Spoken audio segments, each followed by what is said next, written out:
we're warming up. Hey! Look at everybody's bouncing here. Welcome to the Demand Better podcast, your ultimate consumer's guide in the health, fitness, and wellness space. We are sponsored by Fit Care Physiotherapy and Wellness, where the emphasis is to focus on your fitness so you can avoid the healthcare space. I'm your host, Corona, coming to you from the concrete jungle of New York City. And joining me, as always, my esteemed co-host, Dr. Babenko, who's in Erie, Colorado. What's up, Bo? What up? I am technically down under from New York, and Louisiana is down under from Colorado. So look at that. Today, we have a very special guest from Melbourne, Victoria, Australia, who is presently resides in Benton. Are you okay with him saying it that way? Melbourne? Am I wrong? Am I right? Am I okay? You're fine. Okay.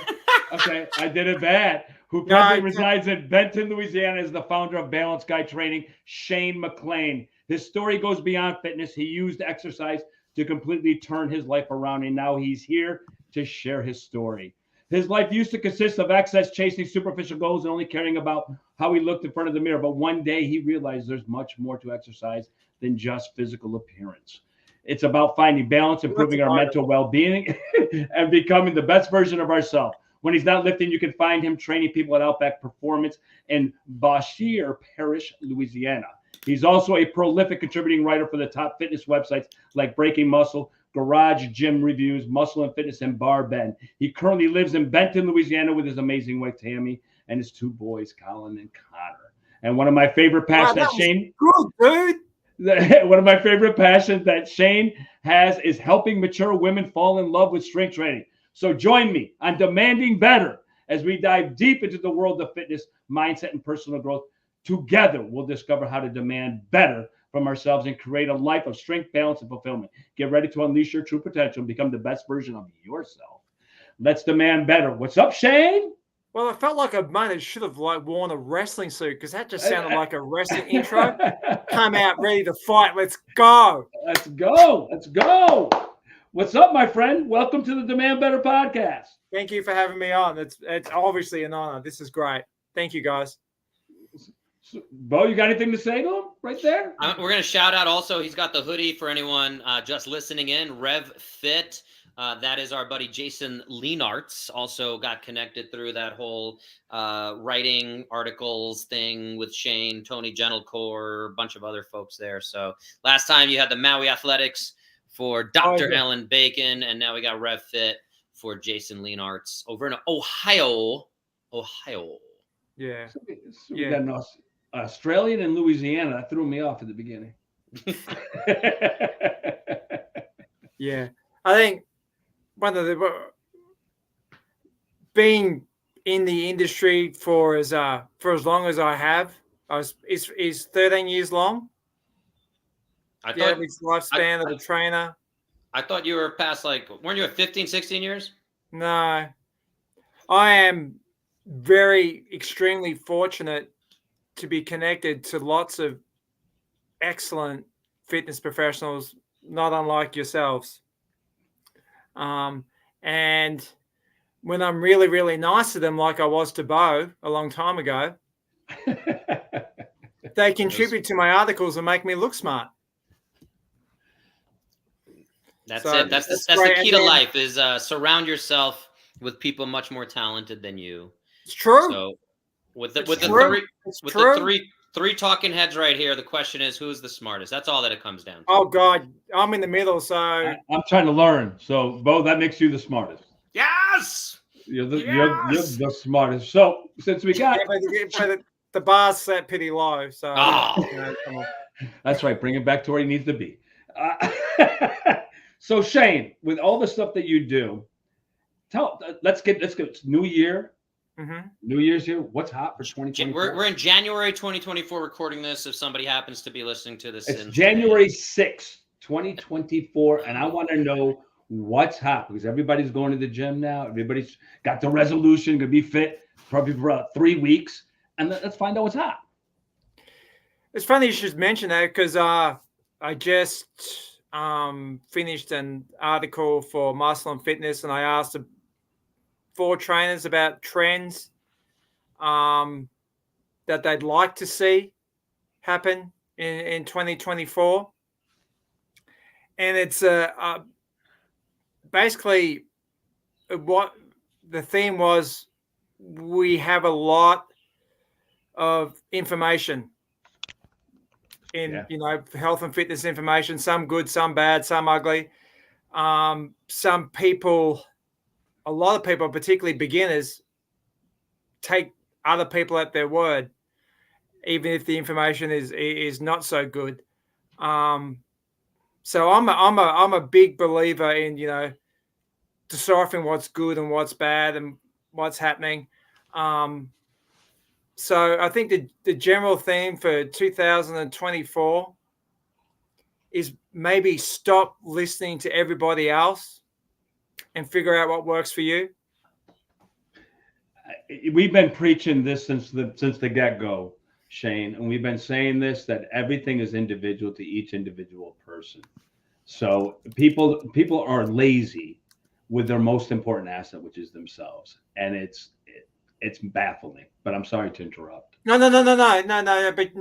But you're right. I think, like with anything, there's a lot of trial. I mean, health and fitness is one thing. It's a lot of trial and error. Yeah. People want definitive answers. When it comes to the human body, there is none. Yeah. Right? There is obviously things that work better and things that don't. But in terms of customization for you, it's like a squat. It's like barbell squats are great for some, not great for others. Goblet squats are great for some, not great for others. It's just taking the time to find out what works for you. We all know that lifting weight works, right? We all know that eating protein works, all that basic stuff. You take that and then you find out what works for you, not what some expert tells you to do, just because, they got like 2 million followers on Instagram. But so does anybody here watch Reacher on Amazon Prime? Talk to me about it. I've seen the Jack Reacher movie with Tom Cruise. Oh, Tom Cruise is not Jack Reacher. All right. Jack Reacher is this huge human being. He's like 6'5", 260 pounds, whatever. Tom Cruise is not that, obviously. So the guy who plays Reachers, he's got this huge Instagram following, so he's massive. So everyone's asking him how he gets big. So what are you doing? How he gets big? And he comes out with some generic other crap reason for why he's so big. Oh, you're just gonna do it, bro. But basically, he's a genetic freak, right? He's got huge bone structure, 6'5", wrists the size of like that. He's going to be obviously a lot easier to build muscle when you're like that. Right? Our friend Bob here did see the Amazon show. These little puny wrists. Sorry? Somebody watching live said he has seen the Amazon show. Bob, our friend Bob here. It's on the screen here. Yeah, I can see Bob. It's funny because we did a previous podcast, and by the way, this is season 3. We did a previous podcast discussing influencers, and I said a lot of those people. I'm 55, so a lot of those people, when people are in my age bracket or in their 40s, are like, I want to look like him. You're never going to look like him. You're out of your mind. You're never going to. You need to be the best person that you are. And their expectation is to look like a 25-year-old who's probably eating McDonald's and just hanging out and has great metabolism and can do whatever they want. And they're a huge following because people want to look like them. And the reality of it is they're never going to get there. It's an unreal expectation on a lot of situations. It's funny you should say that, because I think that's one of the things about social media and having all this access to information, some of it great, some of it bad, some of it good, is that the unrealistic expectations like you talk about, right? I think that gives people unrealistic expectations when they see how other people look. They don't really see the work that went into to get that way. It's like watching somebody do a bodyweight workout and they're ripped when you know they can deadlift 600 pounds. It's like, oh, just go rip doing bodyweight workouts. Well, no. Right? Speaking of, Bob said he saw the interview with the guy from Reacher, and he admitted to having to take testosterone, and the studio mandated that he took testosterone. performance look at enhancing that. drugs. I think so. Yeah. Well, that makes sense. He's huge. But yeah. So Shane, I was want to just pull it using back him for a as an second. example. I want to pull it back for a second. I'm listening. Bo, it's you. Oh, sorry. We all froze there. Shane, I want to pull it back for a second. Sorry for anyone with any technical difficulties there. So you're talking about bad and good information. As somebody who writes for a lot of publications, you obviously have your editors. There's fact checkers behind the scenes, but there's still a lot of information out there. What is your advice for the general public? Bob here listening, a bunch of other folks out there. What's the best way to decipher that information? Wow, that's a good question. What's the best way to decide? I mean, to tell whether it's good or bad, or just decipher it completely. I think just go with red flags. So a red flag for me when I'm reading something is say you can only do one thing one way. Yeah. Like you can only squat with your feet parallel. Yeah. Or something like that. Or you should only deadlift from the floor. The either or, one way of thinking, of doing things.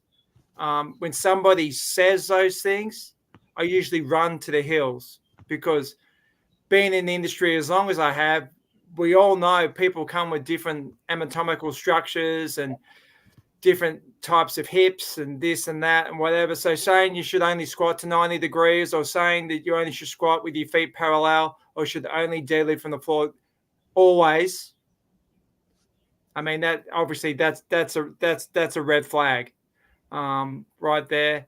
Another one is obviously when they're trying to sell you something, when they're trying to sell that one way of doing things, and then there's like, well, buy my program. This is how you do it. That's another that's another red flag for me. Another red flag is probably complexity. A lot of rules. Particularly when it comes to health and fitness, and we see it with diets, intermittent fasting and what have you, saying you can only eat between 12 and 6 and this and that. Whatever. You have a bunch of rules, regulations that you have to follow. We are human beings with frailties. We got lives. We can't dedicate 100% of our focus to eating right, exercising, whatever. So I usually, things with a lot of rules, regulations, doesn't allow you any leeway. That's a huge red flag for me. I usually run to the hills. I think we have like Bo calls it the lizard mind, where the people go up onto Google and they see the first thing, like that's it. And like, you're not really looking into it. That's the first thing that came across your eyes. So maybe on page 4 of Google, you might find some better information, but that might take you some critical thinking. Critical thinking is something we're not doing in our lives in general. We just take what the information that's given to us instead of sifting through it and finding out what's really, really best for us, because that takes work. And I think it's easier in the fitness industry for a one size fits all to get paid. And that's the way I can get paid. This worked for one person. That person does, genetically, a brother and sister may not be the same in terms of what stimulates. And that's the closest genetic person you have. And I think people just want the easy thing. We're dealing with the Ozempic craze right now, and people, I'll take that and I'll lose the weight. Like you're going to still end up in the gym at some point. And it's kind of a crazy thing. We're not really, we're using, as Bo would say, the lizard brain. That's a good point. I didn't know that. No, I agree with that. That's an excellent point. Bo, he knows something, right? No, it's the other way. He knows a few things. There he is. There he is. The camera's inverse. But well, that's really smart.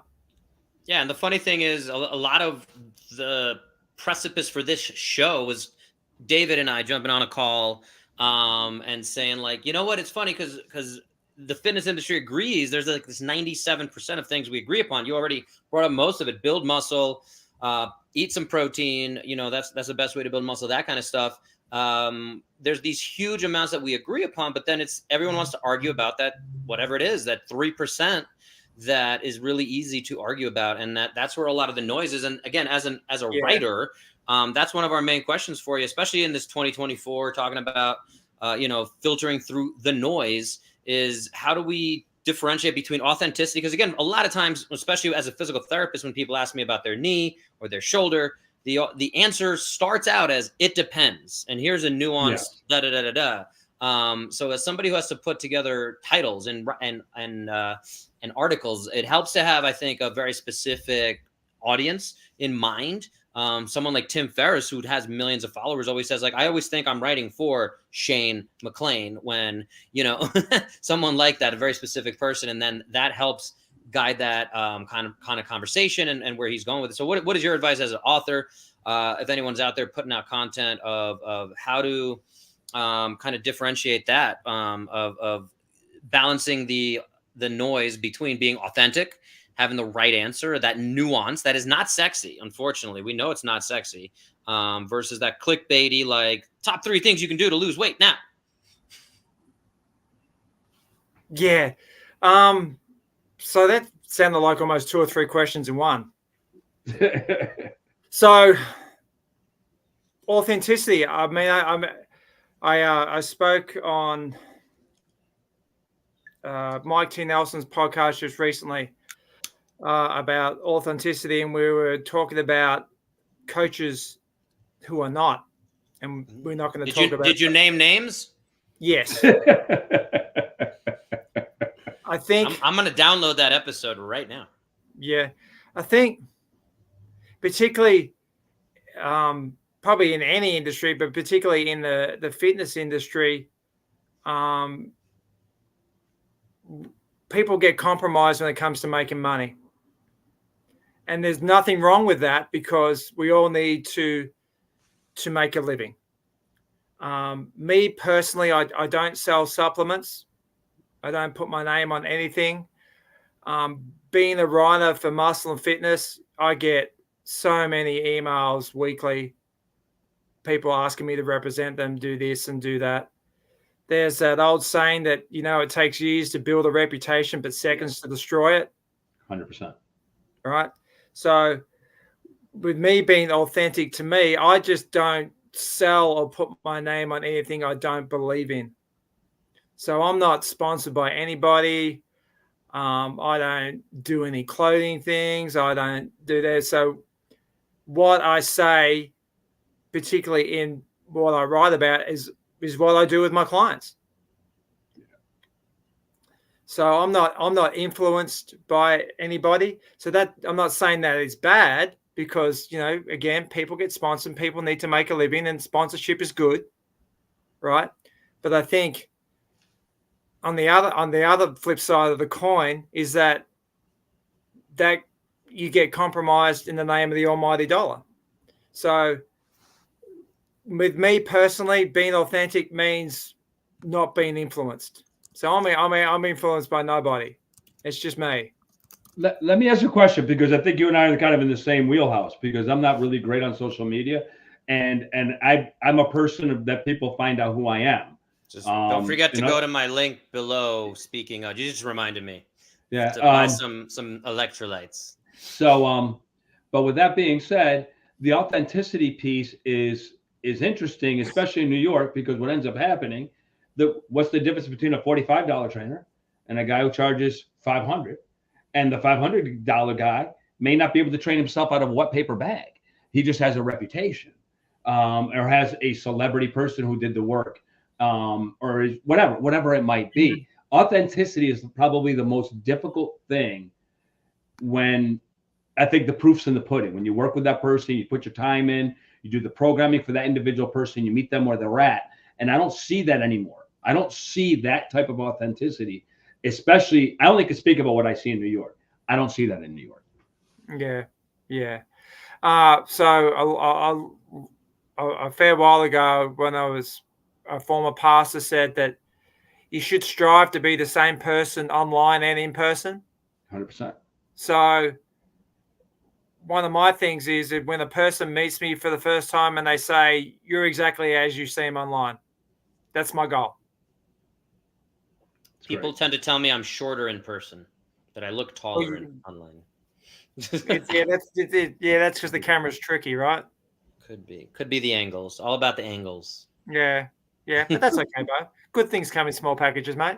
Hey, Bob's still with us, saying shouted out that a lot of trainers he's dealt with not being as technical as they should be, and he's a New York guy. That's where I worked with him. Reebok CrossFit Fifth Ave. So just another example of what we're talking about here. Yeah. So no, go ahead. Sorry. No, you go ahead.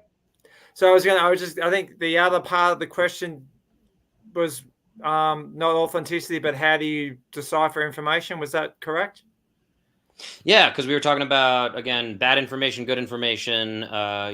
There's the things people agree upon. You talk about the red flag of if somebody's a little too extreme of saying this is the only way to do it, and not really factoring in maybe personalization, that people have different anatomies, people have different physiologies, people have different biological demands, hormone demands, all that kind of stuff. So yeah, where can we break that all down to decipher that, especially again in this age of social media where there's just so much information?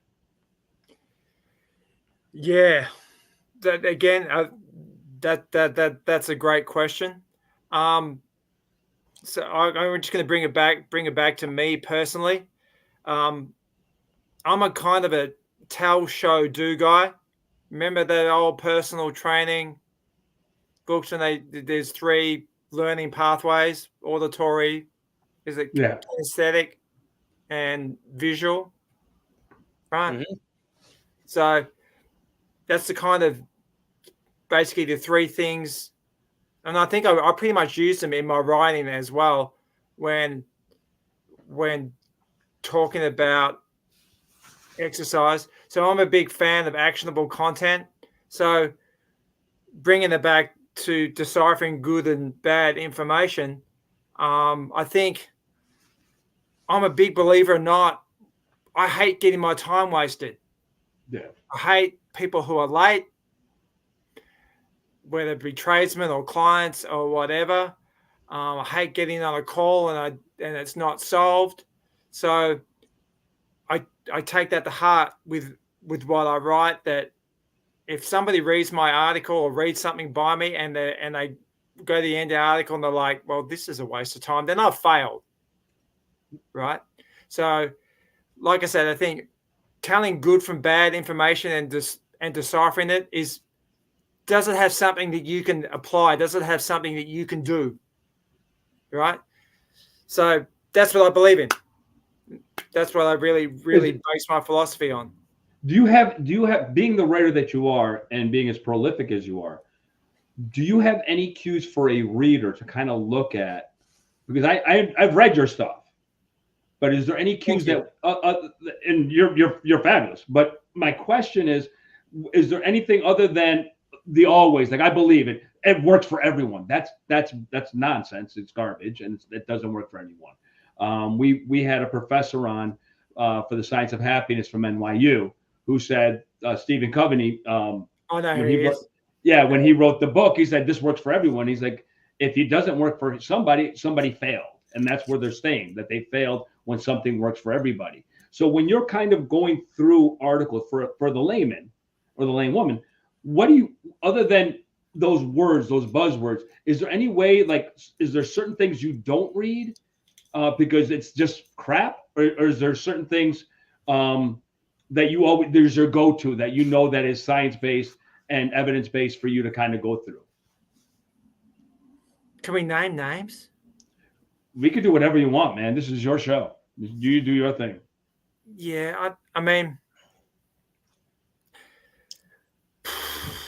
I'm not a huge fan of T Nation, only because, not that T Nation isn't a good website. It's just, they sell stuff. They sell supplements, and that compromises what they write about, right? 100%. So I probably wouldn't, not that they're not a good source of information, just take everything they say with a grain of salt, so to speak.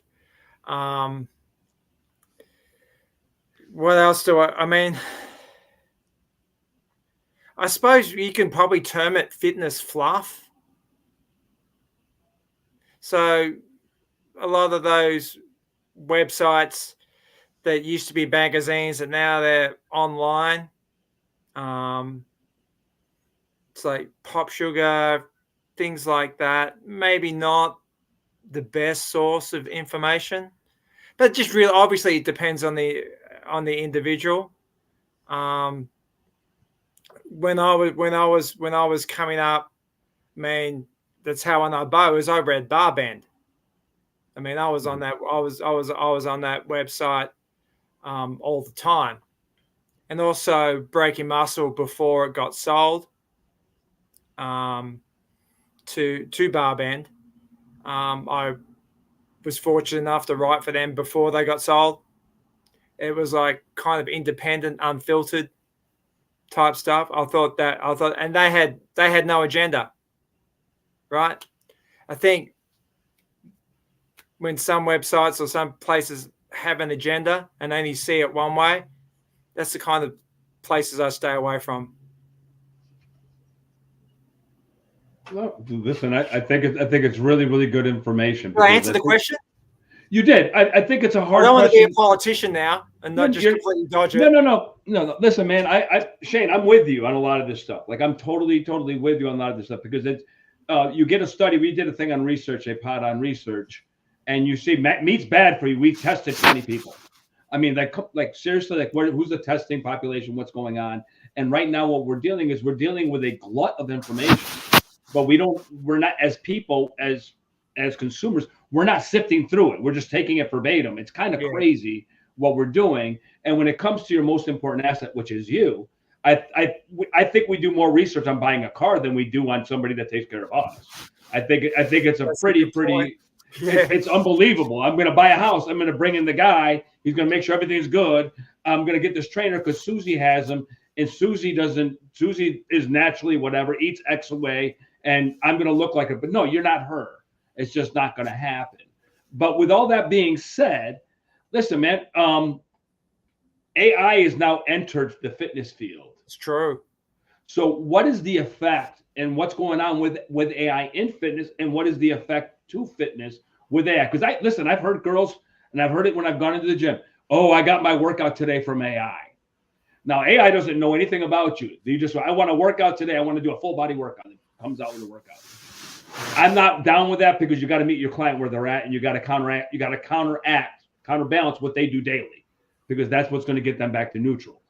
Yeah. But with AI right now, everybody's in, and we're looking at this, and AI is now proliferating the fitness field. Your thoughts? It is. I haven't. That's a great question, and one I'm not really qualified to answer because so far I've stuck my head in the sand.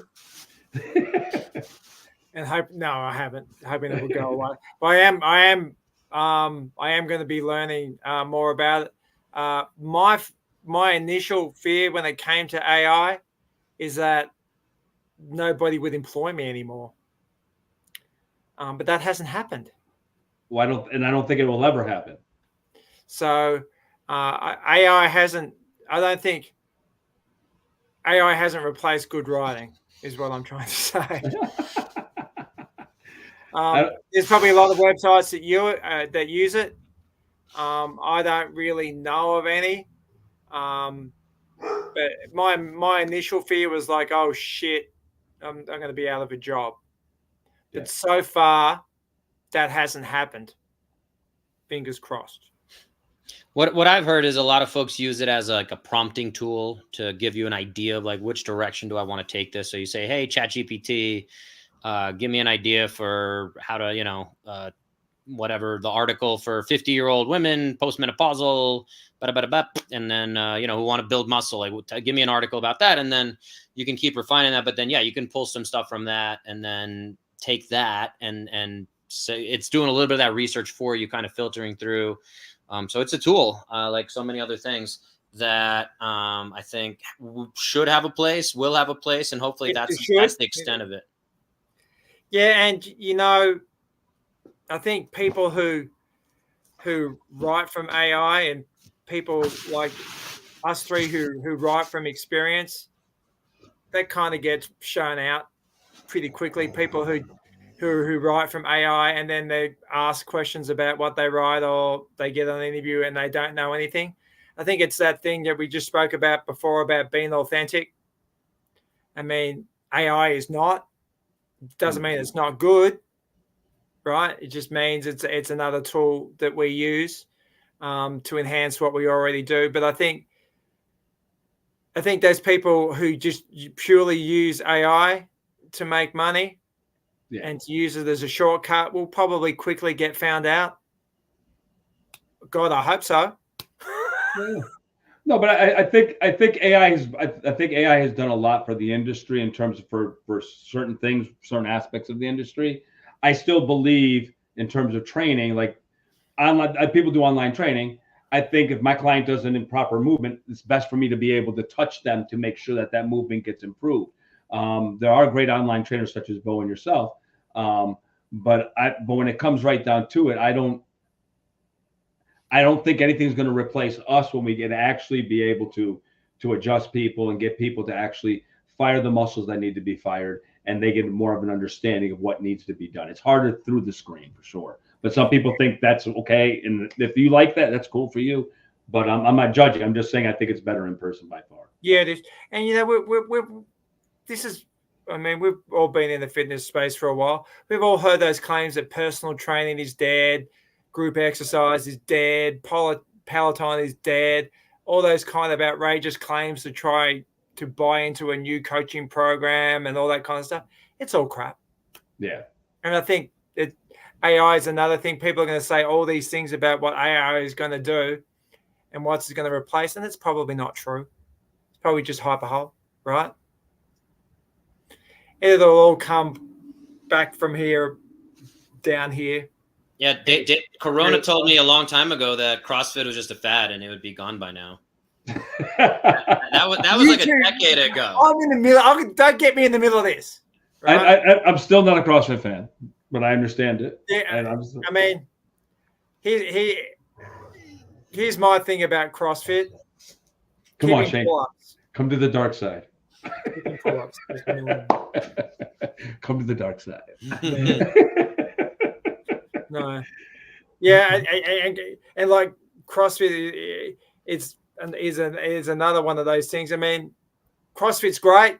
There's just good and bad coaches. It's not CrossFit, it's not the mythology itself. It's people who coach it, right? So you get great coaches and you get average coaches. You get an average CrossFit coach, you're like, I don't think. And then you throw all CrossFit coaches under the bus. That's just not true, because there's many coaches, many great CrossFit coaches who are better than me. It's got nothing to do with CrossFit. It's to do with the coaching. Let me tell you something. I will say that about training. I will say that about coaching. I'll say that about group fitness instructors. There are certain people out there who can coach, and there are certain people out there who can do the job. Bo, I know for a fact, is a very good coach. He's beyond good. He's great. And I will say, let me keep great. Yeah. I'm just pointing to Bo. Okay. No, I just want to make sure I'm getting the right words out for Bo. Yeah. But he's a great coach, and I trust him. I've been to classes where I'm looking at the guy and I'm like, what do you like? This guy sits at a desk all day. Hey, I've done the same. His shoulder doesn't immediately rotate, and you got him doing a snatch. What are you doing? Like, what are we talking about? And you're hurting that person. And for me, and I'll say it over and over again, you do something repeatedly wrong over and over again, you're going to hurt that person long term. It may not happen today. It might happen months from now, but you're going to hurt that person, and that's an issue for me. Well, that's a combination of poor programming and poor coaching. Correct. Right. That's not the mythology itself. Like CrossFit is just a combination of that and that, right?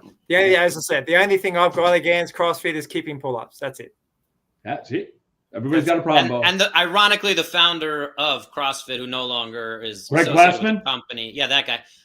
He actually said that was one of his biggest regrets about how that became a major part of CrossFit. He actually did acknowledge the same thing, and I say the same. It by definition, it makes sense what it is, but how it got spread. So anyway, we don't need to defend. No.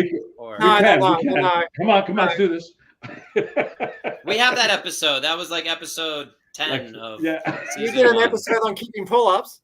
No, just CrossFit in general. I'm CrossFit in general. I'm not a big fan of the coaches. Just saying. Yeah. That's all I'm saying. Yeah. And I'm not a big fan of a lot of trainers either. It's like saying you're not a big fan of Cubans. What? And that is also very true.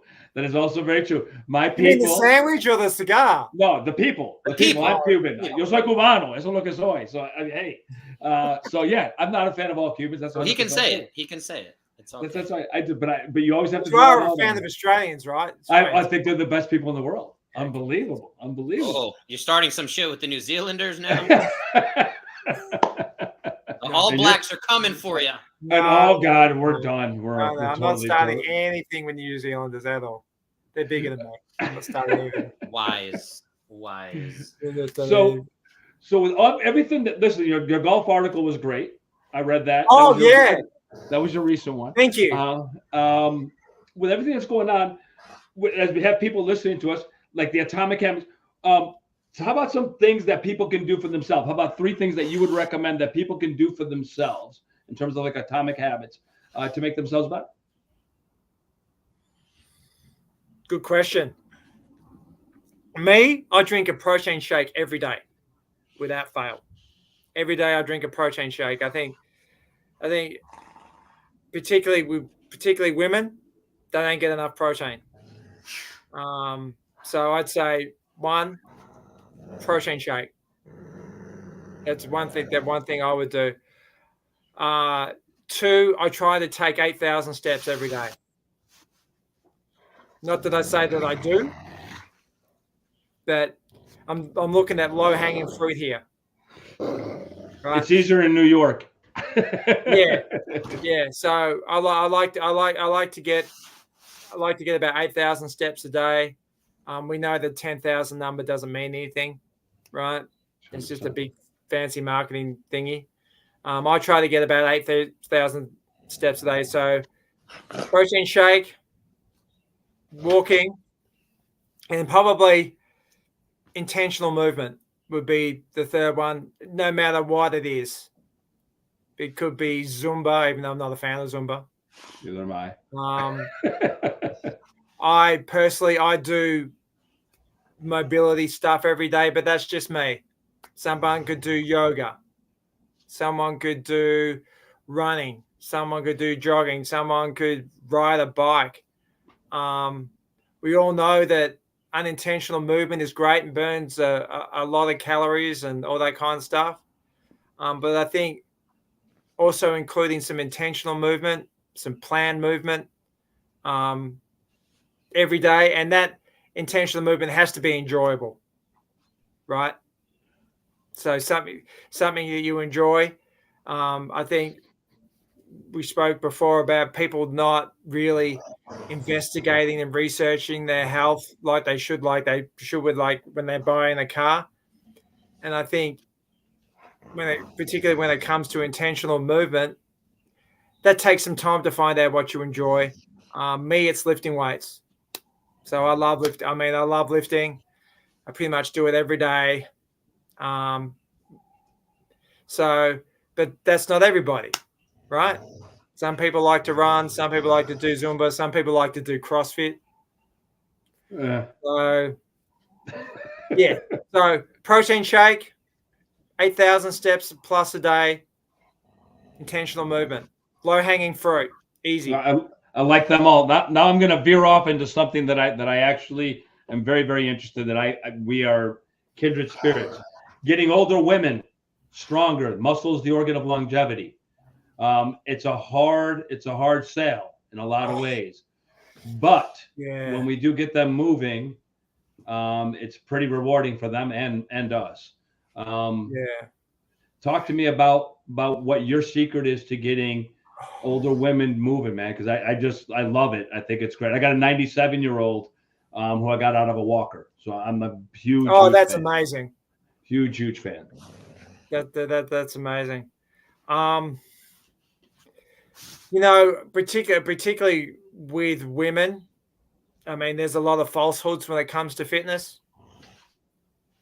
So there's a lot of preconceived notions of what workouts are going to be and what they're going to look like and how they're going to look when they do them. We all know that's crap, right? 100%. But, some women still hold on to that belief. With me personally, I use a lot of different tools for women to get stronger. So I like, particularly at the start, when they have those preconceived notions, I like to use TRXs. I like to use bands, maybe even the occasional dumbbell or kettlebell. And they're like, oh, I can do this. So I think particularly with women, beginning women with strength training, is we start off low. We start off and we not try to instill fear or scare them or get them straight under the barbell. Some of my clients never touch a barbell, and I love barbells, but they're not for everybody. So I think particularly with women, we've got to find different ways for them to get stronger, including the barbell. So I think a lot of it is education, right? So in a personal training session, like 50-60% of it is actually doing it, and the other 50% is actually talking about what they're doing. So I think if you can help people connect the dots between what they do in the gym to their quality of life, that goes a long way into getting them to buy into getting stronger. It's like the simple one is like carrying groceries in from the car, doing the farmer's carry, right? Yeah. We all know that one, right? And I get all my women clients, including my wife, to carry around heavy dumbbells. They hate it, but they do it because you educate them on the why they're doing it, the benefits they'll see from it. And once they see that, then they can probably withstand that discomfort a little easier knowing those things, right? Rather than just saying, carry that dumbbell up and back. Do as I say, not as I do. So I think education is a big part of, particularly with strength training for women, because just of all the other crap that's out there that they know. And so we have to dispel all those myths. And Bo's getting bored, so I'll stop talking now. No. I'm entertaining my dog. No, I was going to ask, how heavy are we talking? Do you have any numbers, or you just go to the heaviest one you got in the garage? In the gym? With you carries? Said heavy carries, yeah. Heavy. I'm curious, how heavy is heavy carries? I typically probably, when I say probably with women, it's probably 30-40% of the body weight in each hand, roughly. Thanks. Excellent. Roughly. Love it. Yeah.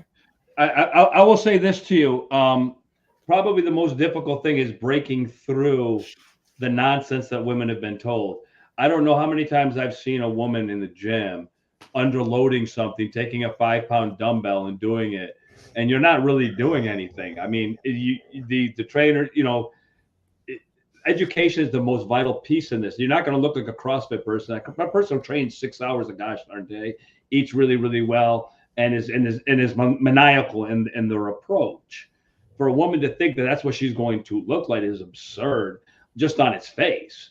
But the underloading that I see in training, and I could talk about New York training, what I see in New York, it's you're not helping them long term. You're just not. And muscle is the organ of longevity. Bo and I have been saying the same thing over and over again about this.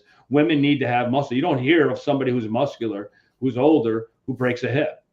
They got bruised hip. You see them. I have a friend who's 50 years old who believed in only cardio, who fell and shattered her hip at 50 years of age. You need to do muscle training. That shouldn't happen. And I just think that the information that's out there is crap. It's absolute crap, and not all of it, but some of the stuff that's coming out of this to women, the misinformation is really, really damaging. That's when that's when people like you, me, and Bo, we have to do better, right? Yeah, 100%. We have to say those things. We have to put them out there. We have to write about them. Whatever. We just keep putting it out there. Just keep beating your head against a brick wall, so to speak, to try and break through. So people will start listening. Right? No, it's pretty hard to cut through all that noise, and people who are not us have huge reaches who say things that are not true. Yeah. But Jillian Michaels, what? Does anybody remember that picture of Jillian Michaels? Remember that one when she had it like Yes, right on? I do. I do. She's got something new out there now. Don't play. So hey, Corona, you have a lot in common with her. You guys both hate CrossFit. Yeah, but I don't. You're on the same. You're on the good team there. I'm not a big fan of hers, as you know. So we're not going to really go into this at all. She is one of those people who our friend Mr. McLean just told us is hawking product. I'm not saying that, but again, I'm not saying that's bad. I just think people should always take that into consideration when they're thinking about doing or starting something. It's like, where's this person coming from? But they trying to, am I being sold something?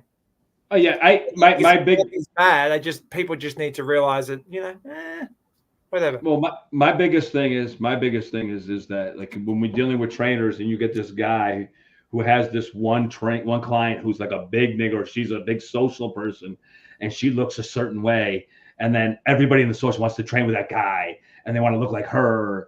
And the reality of it is, what do you know about the trainer? That you know nothing. You don't know anything about that. Even if you do the same workout, you're not going to look like her ever. We need to get back to, for us to have a better society, we need to be a better people.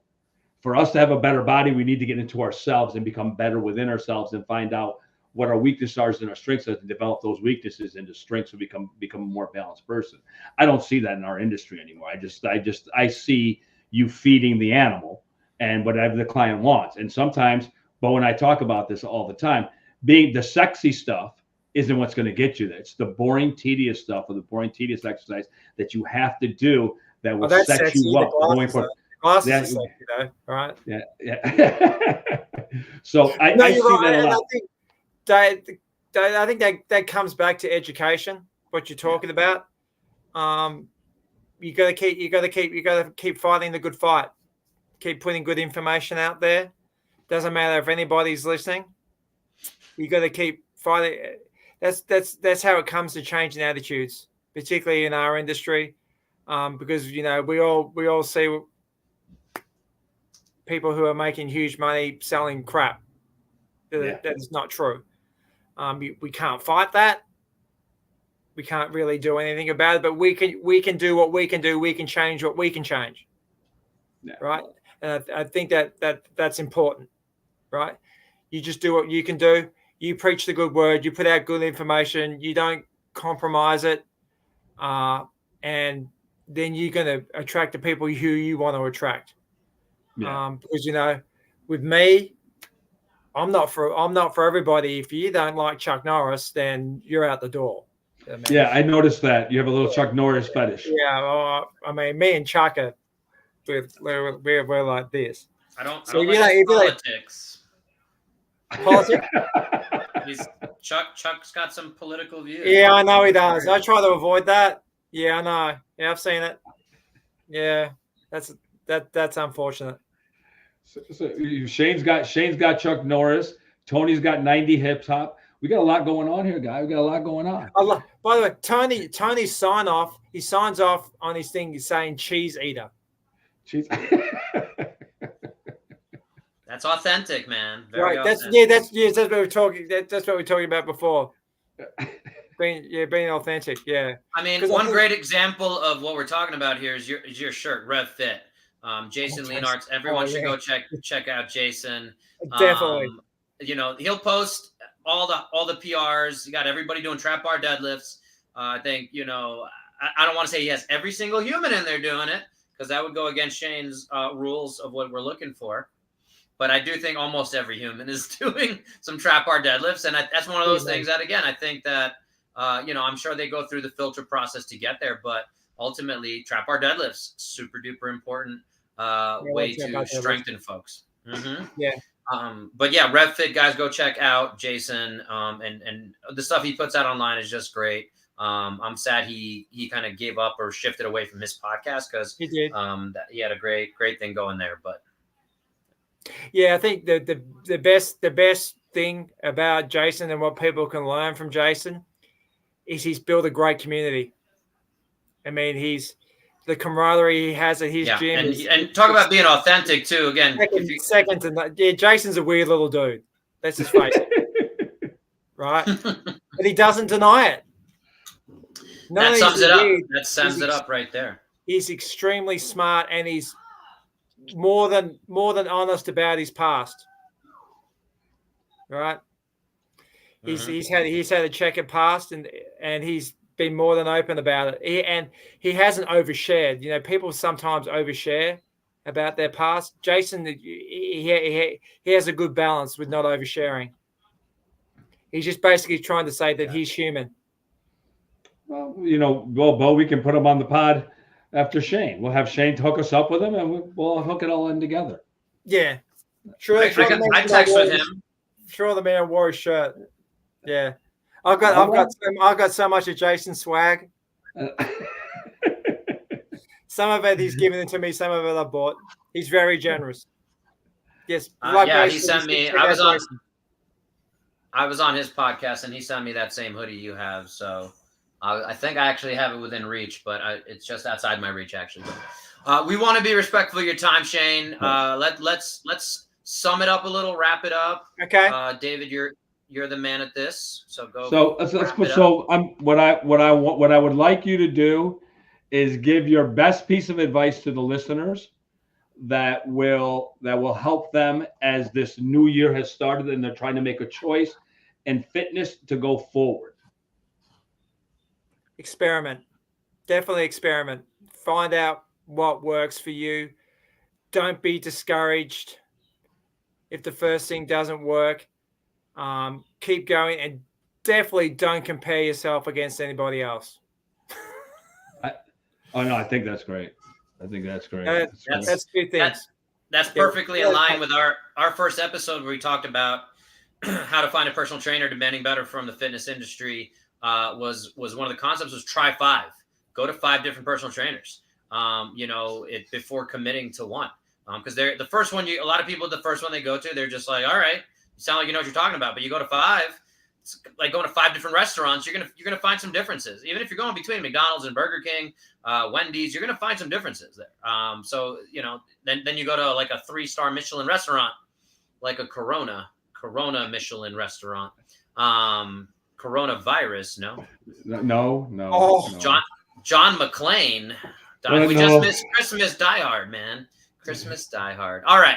Off the tangent. I apologize. So with that being said, I'm going to close this out. Thank you, listeners, for joining us on this incredible journey today. We are truly grateful for your presence and support, and a special thank you to Shane Mclean for gracing us with your wisdom and inspiring story. If you enjoyed today's episode and found value in our conversation, we kindly ask you for your support. Help us spread the word about the Demand Better podcast by writing a review, liking, sharing, or subscribing to our show.